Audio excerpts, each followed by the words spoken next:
But the amazing thing was that it seemed to me that everyone liked Oasis.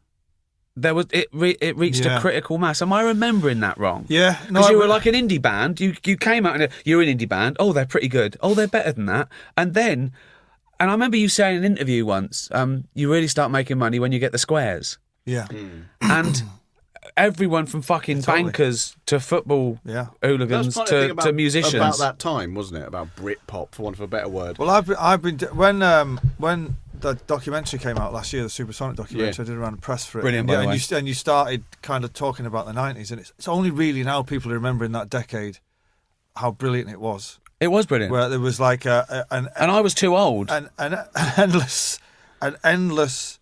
kind of, each sitcom that came out was better than the last one.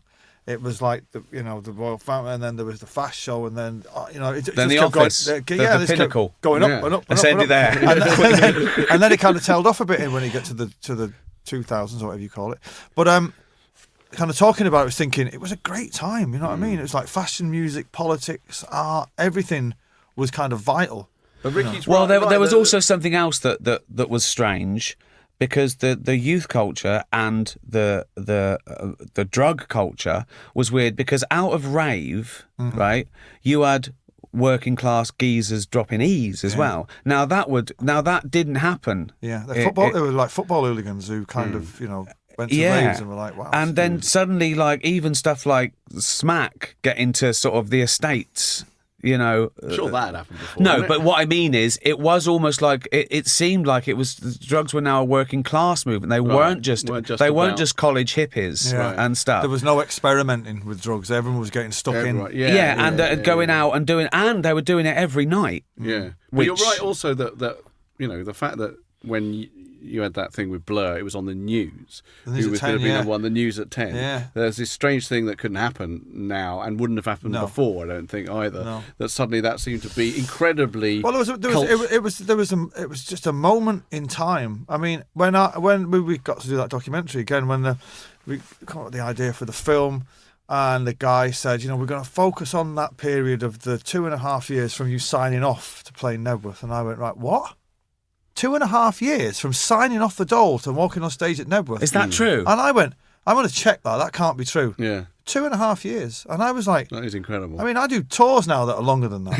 And like you come back and the world has changed. I was like, wow, that's an incredible. It took me 2.5 years to get The Office on telly after writing it. Never know. Do you know what I mean? It's like incredibly quick. That's incredible. And they were saying, how did you deal with it? And I was like, it's the only time you're telling me now.